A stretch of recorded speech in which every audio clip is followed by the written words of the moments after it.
Structure activity relationship पे बात करेंगे। स्ट्रक्चर एक्टिविटी रिलेशनशिप वैसे तो हम लोग हर एक क्लास ऑफ ड्रग्स में हम लोग देखते ही हैं। मेडिसिनल केमिस्ट्री बोलो तो मेडिसिनल केमिस्ट्री में स्ट्रक्चर एक्टिविटी रिलेशनशिप होता ही है, बट वो क्यों करते हैं, हमें उसकी क्या ज़रूरत है, उसका क्या सिग्निफिकेंस है मेडिसिनल केमिस्ट्री में। तो सबसे पहले कोई भी मेडिसिनल केमिस्ट जो होता है उसकी क्या ड्यूटीज़ है कि कोई भी नया ड्रग डिस्कवर करो। ओके, कोई भी नया ड्रग डिस्कवरी अगर वो करेगा, ओके, एक तो नया करो या फिर जो एग्जिस्टिंग ड्रग है उसको ऑप्टिमाइज़ करो। तो ऑप्टिमाइज़ करो मतलब क्या कि एक तो उसकी एग्जिस्टिंग एक्टिविटी जो है वो ड्रग की उसको हम लोग इम्प्रूव कर सकते हैं। ओके, कि एक एक्टिविटी के साथ वो दूसरा एक्टिविटी भी दे, तो कंबाइंड उसको हम लोग यूज़ कर सकते हैं और उसके साथ साथ उसके जो भी साइड इफ़ेक्ट्स हैं उसको हम लोग रिड्यूस कर सकते हैं। तो जनरली क्या होता है कि कोई भी ड्रग हम लोग जब लेते हैं तो वो मेम्ब्रेन बैरियर से अंदर जाएगा, फिर उसका जो भी वहाँ पे रिसेप्टर होगा उससे वो अटैच करेगा।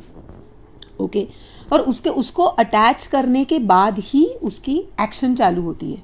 ओके, वो ये और this applies to all drugs, this applies in all diseases. Okay, तो इसके लिए कोई भी ड्रग का जो भी स्ट्रक्चर होता है या उसकी स्टीरियोकेमिस्ट्री होती है वो इंपॉर्टेंट होती है। ओके, तो जैसे अभी हम लोग ने मैं यहाँ पे दिखा रही हूँ कि इफेक्ट्स ऑफ ऑप्टिकल आइसोमर्स, कि उसकी क्या एक्टिविटी होती है। जैसे डी और एल हम लोग यहाँ पे देख रहे हैं, डी एंड एल आइसोमर्स। तो अगर समझ लो ये एक कंपाउंड हम लोग ने लिया है जिसका स्ट्रक्चर कुछ इस तरह से है, और वही यहाँ पे ये OH इस जगह पे है, यहाँ पे उल्टा किया है स्ट्रक्चर। तो अगर ये नीचे ऐसा रिसेप्टर है जिसकी यहाँ पे ये साइट है जहाँ पे OH बाइंडिंग कर रहा है, बट ड्यू टू उसका अगर हम लोग एल आइसोमर ले तो एल आइसोमर में टोटली अपोजिट स्ट्रक्चर होने की वजह से वो शायद रिसेप्टर को बाइंड ही ना करे। तो कोई कंपाउंड्स में ऐसा होता है कि उसका डी आइसोमर ज़्यादा एक्टिव होता है, एल आइसोमर नहीं होता। तो वो वैसा क्यों होता है, तो उसका ये रीज़न है कि जो बाइंडिंग होता है उसका रिसेप्टर के साथ वो पॉसिबल नहीं हो पाता due to some structural constants. Okay, वैसे ही हम लोग जब ऑप्टिकल देख रहे हैं उसके साथ साथ जब ज्योमेट्रिक आइसोमर्स देख रहे हैं तो ज्योमेट्रिक आइसोमर्स में सिस एंड ट्रांस इसको देखेंगे। तो यहाँ पे अभी ये स्ट्रक्चर फॉर एग्जांपल हम लोग ने लिया है, तो अगर तुम लोग ये A, B और C लोगे तो तीनों भी सिस कॉन्फ़िगरेशन में है, एक ही साइड पे है। यहाँ पे सेकंड स्ट्रक्चर में कैसा है, B ऊपर की साइड में, तो ये ट्रांस हो गया। ओके, तो जब ये नीचे रिसेप्टर्स में हम लोग देखते हो तो A, B, C तीनों के तीनों बाइंड कर रहे हैं, और यहाँ पे ट्रांस में सिर्फ दोनों जगह पे ही बाइंडिंग हो रही है। ऑब्वियसली ट्रांस वाले की एक्शन सिस वाले से कम होगी, राइट। तो ये भी होता है कि कभी कभी cis form is more potent than trans. Okay, तो ये होता है। फिर कन्फॉर्मेशनल आइसोस्टेरिज्म या आइसोमेरिज्म जो भी बोला जाता है, कन्फॉर्मेशंस। तो कन्फॉर्मेशन के भी इसमें जैसे इसका कोई भी एक, अभी यहाँ पे अगर हम लोग देखते हैं तो यहाँ पे ये टू इधर है, ये इसका 2 यहाँ पे है। ओके, यहाँ पे पूरा का पूरा कॉन्फ़िगरेशन पूरा ही चेंज हो गया इसका, राइट। और जिस वजह से उनके दोनों के फार्माकोलॉजिकल एक्टिविटी में डिफरेंस आ सकता है due to they are having different attachment और different affinity for the receptor। Okay, और एक कंसेप्ट होता है जिसको बोला जाता है आइसोस्टीयर्स। ठीक है, आइसोस्टीयर्स क्या होता है?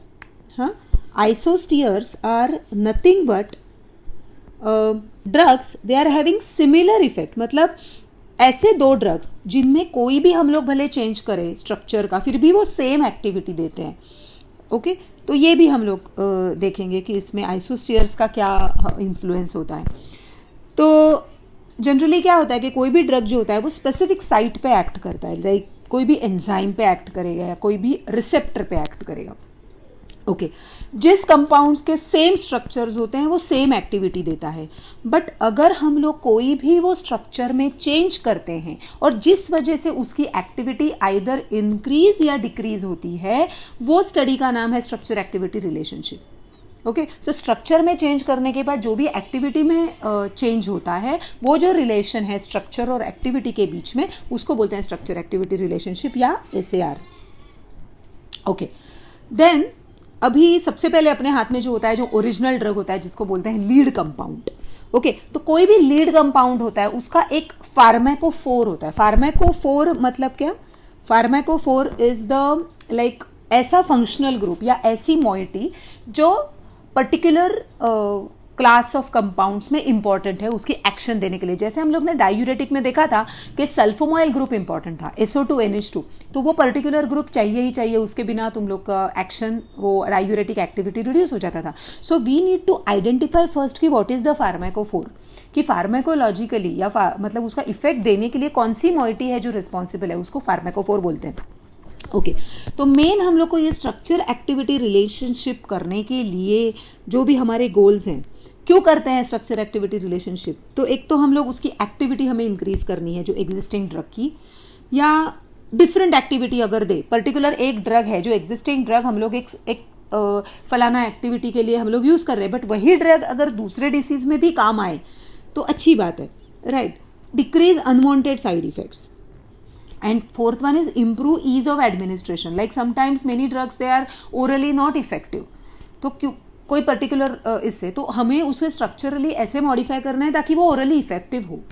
ओके देन अभी हम लोग वो अभी प्लीज इस पे ध्यान देना कि क्या क्या चीज़ें होती है जिस वजह से हम लोग SAR को हम लोग बदल सकते हैं या उसको हम लोग स्टडी कर सकते हैं। एक तो हम लोग स्ट्रक्चर में चेंजेस करने की जब बात कर रहे हैं तो हम लोग किस में चेंज कर सकते हैं, एक तो size and shape of carbon skeleton, जो भी कार्बन का स्केलेटन है उस पर हम लोग चेंज करें, या फिर nature and degree of substituents. Nature मतलब आइदर कीटोन एस्टर्स, तो अगर एग्जिस्टिंग में कीटोन है उसको एस्टर बना दें, एस्टर है तो अमाइड कर दें, लाइक इस तरह से, तो वो वैसे। Then next is the stereochemistry, जैसे अभी हम लोग ने देखा था DLRS, ऐसे इस तरह से सिस्ट्रांस, ऐसे स्टीरियोकेमिस्ट्री चेंज करके हम लोग उसकी एक्टिविटी चेक कर सकते हैं। फॉर एग्जाम्पल अगर हम लोग कोई भी कंपाउंड में अगर OH ग्रुप लगा है, अगर हम लोग उसको CH3 ग्रुप से रिप्लेस करते हैं, ओके हमेशा एक बात ध्यान में रखना, CH3 ग्रुप जो होता है वो ज़्यादा लाइपोफिलिक होता है, तो वो जब भी हम लोग उसको रिप्लेस करते हैं तो लाइपोफिलिसिटी इंक्रीज होती है और हाइड्रोफिलिसिटी डिक्रीज होती है। ओके तो वो हाइड्रोफिलिसिटी डिक्रीज होने की वजह से और लाइपोफिलिसिटी इंक्रीज होने की वजह से उसका पेनिट्रेशन, जो बैरियर से जाने वाला पेनिट्रेशन है वो अच्छा होता है, बट एब्जॉर्प्शन जो है वो कम होता है, डिक्रीज्ड एब्जॉर्प्शन। तो और एब्जॉर्प्शन कम होने की वजह से हाइड्रोजन बॉन्डिंग भी कम हो जाता है, और that is why there is a difficulty of binding drug to target binding site due to increase lipophilicity. But because it is more lipophilic, it has got improved distribution between biological membrane. Okay? हर एक membrane में उसका जो distribution है, penetration ratio है वो अच्छा है। Even उसका मेटाबॉलिज्म भी हम लोग चेंज करवा सकते हैं, लाइक अगर मतलब CH3 से अगर हम लोग कोई भी CH3 है उसको वो CH3 ग्रुप का अगर हम लोग मेटाबॉलिज्म करवाएंगे तो CH3 ऑक्सीडेशन होकर एसिड बनेगा विच इज़ ईजिली मेटाबोलाइज्ड, तो इसका मेटाबॉलिक रेट हम लोग अगर CH3 लगाते हैं तो हम लोग इम्प्रूव कर सकते हैं। अगर हम लोग कोई बल्कि सब्सटीट्यूएंट लगाते हैं, बल्कि सब्सटीट्यूएंट कोई भी heavy high molecular weight substituent लगाते हैं तो एक्टिविटी आइदर इंक्रीज होगी या डिक्रीज होगी, दैट डिपेंड्स अपॉन आजू बाजू में कौन से सब्सटीट्यूएंट हैं। ओके अभी हम लोग जब बोल रहे हैं कि size and shape of carbon skeleton, so इसका मतलब क्या हुआ कि आइदर जो मिथिलिन ग्रुप्स हैं उसको वो चेन में या रिंग में उसको चेंज करें, या अनसैचुरेशन जो डबल बॉन्ड्स हैं उसको आइदर निकाल दें, पूरा निकाल दें, या उसको ऐड करें। ओके या इंट्रोडक्शन और रिमूवल ऑफ रिंग सिस्टम, हाँ आइदर हम लोग उसमें हेट्रोसाइक्लिक रिंग ऐड करें या कोई साइक्लिक रिंग ऐड करें। ओके तो अगर हम लोग पहला ऑप्शन लेते हैं कि if we increase methylene groups, तो जैसे अभी मैंने बोला कि compound becomes more lipophilic, increased penetration in lipophilic area, तो जहां पे भी हमें लाइपोफिलिक एरियाज में एक्टिविटी चाहिए वहां की एक्टिविटी एनहांस्ड होगी, but in some places activity will be decreased because poor water solubility. Okay so that is why what happened, decreased poor distribution in aqueous media, और जिसकी वजह से, और दूसरा भी एक बात होता है कि because it is insoluble in water it gets habit to get for getting trapped in biological membrane, तो लिपिड मेम्ब्रेन में ही वो फंसा रह जाता है, ड्रग आगे आता ही नहीं। और अदरवाइज क्या होता है, वो मोर लाइपोफिलिक होने की वजह से माइसेल फॉर्म करता है या एग्रीगेट फॉर्म करता है, जैसे ऑयल के ग्लोब्यूल्स फॉर्म होते हैं वैसे एक तरह से वो पूरा एक बड़ा सा एग्रीगेट फॉर्म करेगा जो रिसेप्टर में फिट ही नहीं होगा। कभी कभी ऐसा भी हो जाता है कि इतना बड़ा बन जाएगा कि रिसेप्टर में ही, टारगेट में ही फिट नहीं हो पाएगा। ओके तो ये सब चीज़ें बहुत ही मैटर करती है मिथिलिन ग्रुप की। हम लोग जैसे जैसे आगे जाएंगे और नेक्स्ट लेक्चर में मैं वैसे भी तुम लोग को पूरा अलग अलग SARs डिस्कस करेंगे हम लोग जो अभी तक के लैब चैप्टर हो चुके हैं उसका। यहाँ पे एक एग्जांपल देखते हैं हम लोग। ये जो स्ट्रक्चर एक पहला वाला स्ट्रक्चर है ये है क्लोरप्रोमाजीन का। ये स्ट्रक्चर अभी तुम लोग देखोगे तो यहाँ पे अगर हम लोग ये जो सल्फर है ये सल्फर को अगर हम लोग रिप्लेस करते हैं bye ethylene group CH2CH2, okay तो पहले तो ये क्लोरप्रोमाजीन था। क्लोरप्रोमाजीन वो शोइंग एंटी साइकोटिक एक्टिविटी। जब हम लोग इसको रिप्लेस करते हैं तो ये बनता है क्लोमीप्रमाइन। बाकी सब स्ट्रक्चर सेम है, clomipramine which is showing antidepressant activity. So totally activity change हो गई just by introducing CH2CH2, okay because biological membrane से गुजरने का काम है तो यहाँ पे एंटी डिप्रेसेंट जो ब्लड ब्रेन बैरियर में अच्छे से वो it can easily pass through and it will show its action. Okay, now when we are talking about the second option that is changing degree of unsaturation, okay, तो unsaturation मतलब क्या है? Double bond. तो जब हम लोग कोई भी डबल बॉन्ड निकाल देते हैं तो कंपाउंड ज़्यादा फ्लेक्सिबल हो जाएगा, ओके और इजीली कहाँ पे भी उसको फ्लेक्सिबल तो कहाँ पे भी उनको हम लोग मोड़ के कोई भी रिसेप्टर में इजीली फिट कर सकते हैं। बट बिकॉज कभी कभी ये हो जाता है कि इसकी increase in flexibility it causes reduction और loss of activity, okay. Double bond से क्या होता है? रिजिडिटी बढ़ती है, कड़क हो जाता है वो, रिजिडिटी बढ़ती है, ज़्यादा हिलडुल नहीं सकता, ओके पोटेंसी भी अलग चेंज हो जाएगी, okay we will get EZ isomers because of that unsaturation, okay. तो इसका एक एग्जाम्पल है कि प्रेडनिसोलोन जो है, हम लोग आगे स्टीरॉइड्स में उसको देखेंगे ही। प्रेडनिसोलोन जो है जिसका डबल बॉन्ड है 1 and 2 पोजीशन पे जो डबल बॉन्ड है वो अगर उसको लगा दो हम लोग प्रेडनिसोलोन में, यहाँ पे कंपैरिजन हो रहा है प्रेडनिसोलोन और कॉर्टिसोल में, तो दोनों का स्ट्रक्चर सेम होता है बट कॉर्टिसोल में 1 and 2 पोजीशन में डबल बॉन्ड नहीं होता। तो जब हम लोग प्रेडनिसोलोन में ये डबल बॉन्ड इंट्रोड्यूस करवाते हैं 1 and 2 पोजीशन में तो प्रेडनिसोलोन की पोटेंसी 30 टाइम्स ज़्यादा बढ़ती है and as it becomes more rigid it will easily fit into the receptor, okay.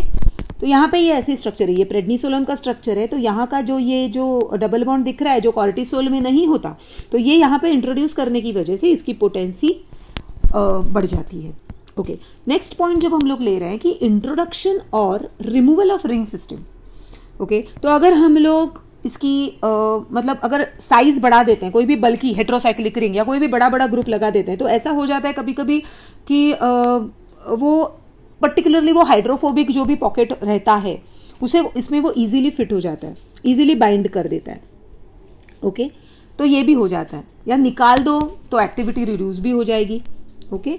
अगर बहुत ही बल्कि हो जाए, समटाइम्स इट हैपन्स की बल्कि हो जाए तो वो फिट भी ना हो पाए रिसेप्टर में तो भी एक्टिविटी डिक्रीज हो जाएगी। It depends upon the target, it depends upon the receptor, okay. Then introduction of aromatic ring, ज़्यादा एरोमेटिक रिंग हम लोग अगर ऐड करते हैं तो रिजिडिटी बढ़ती है, साइज बढ़ेगी, ओके। जिससे एक फायदा होता है कि एंजाइमेटिक जो हाइड्रोलिसिस है, एंजाइमेटिक अटैक से जो हाइड्रोलिसिस होता है वो नहीं हो पाता।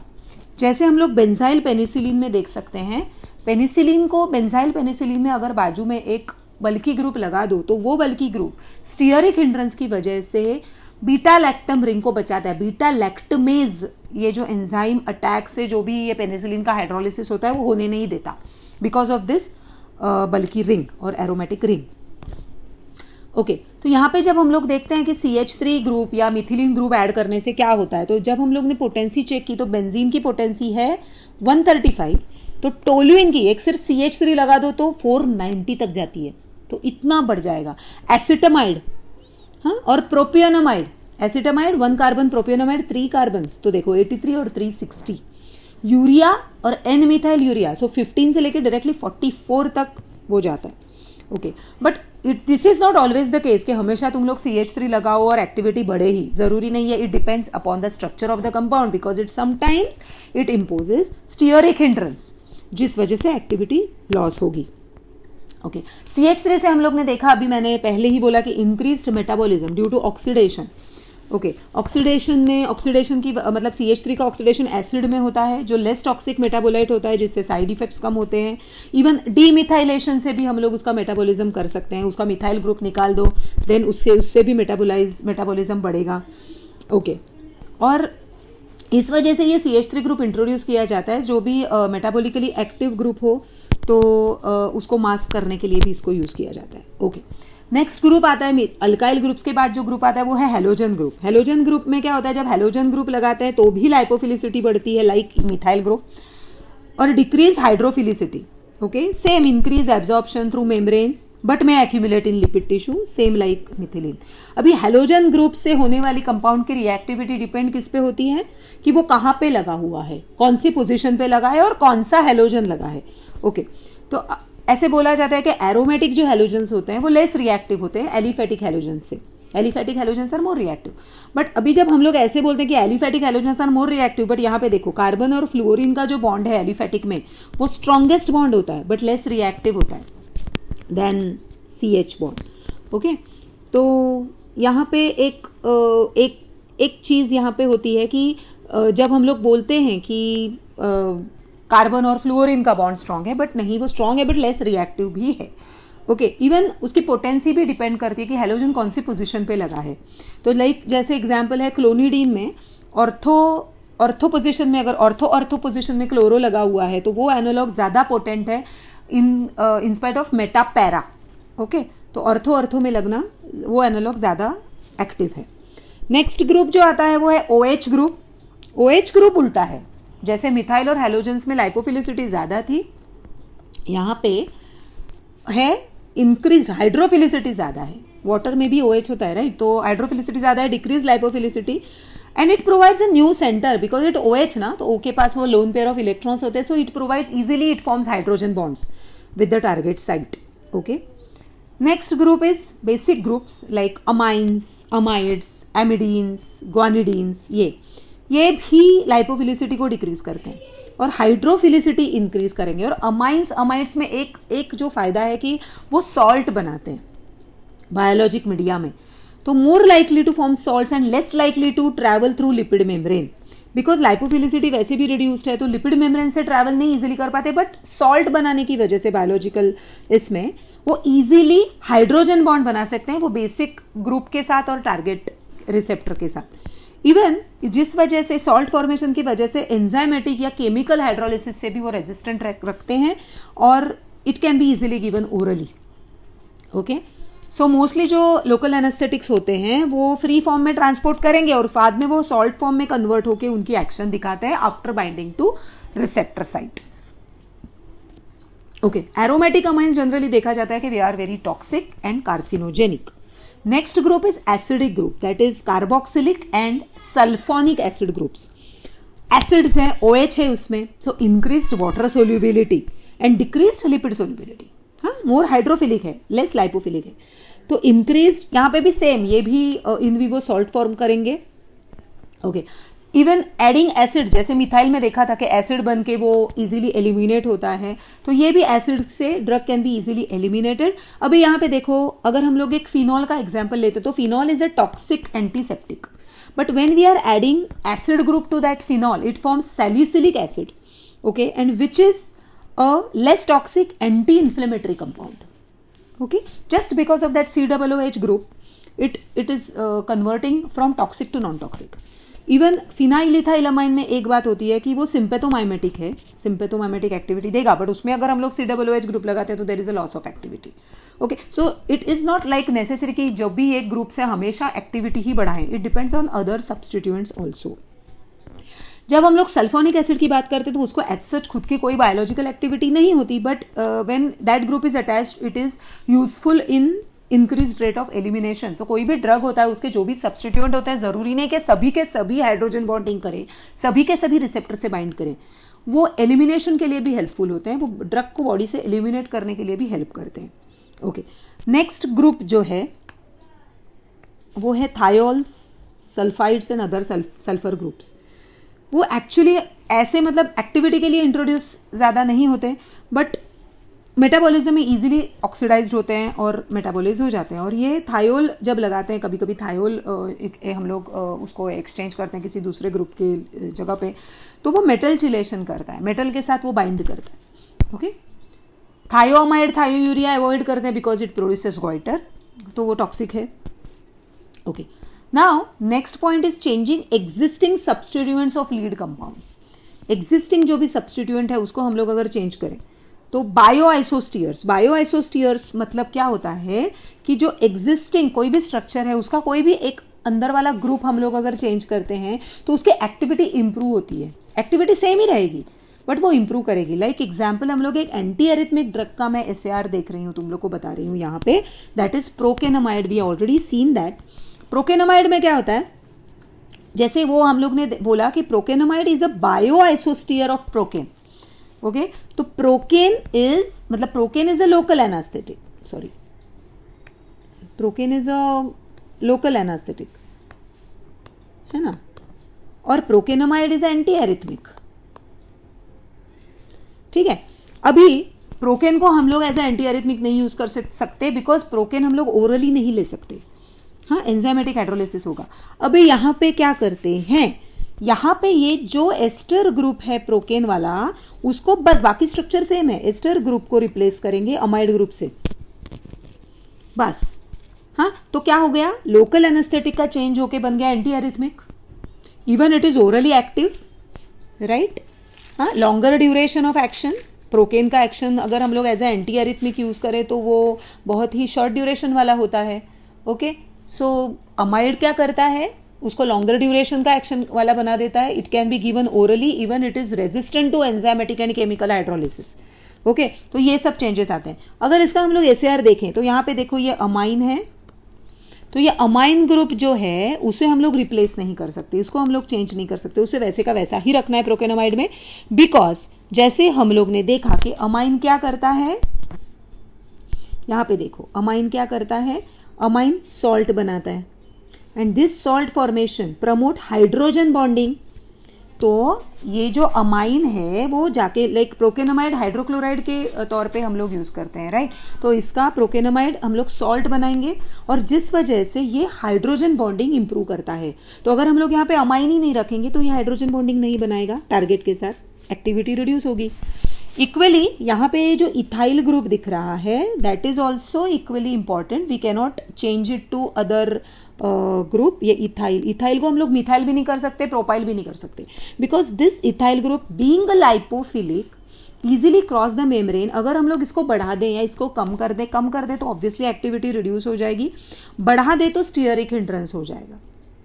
ओके, तो ये देख लिया है वो लोगों ने कि ओके नहीं, ये C2H5 ही रहना है इसके बीच में। ओके, तो ये हो गया प्रोकेनामाइड का एसएआर कि हम लोग को ये, तुम लोग को जब हम लोग आगे चल के जो भी एसएआर करेंगे उसमें हमें ये मालूम होना चाहिए कि वो पर्टिकुलर ग्रुप्स पर्टिकुलर ड्रग में क्या क्या काम करते हैं। ओके, सो आई होप थोड़ा बहुत कुछ समझा होगा तुम लोग को। Thank you.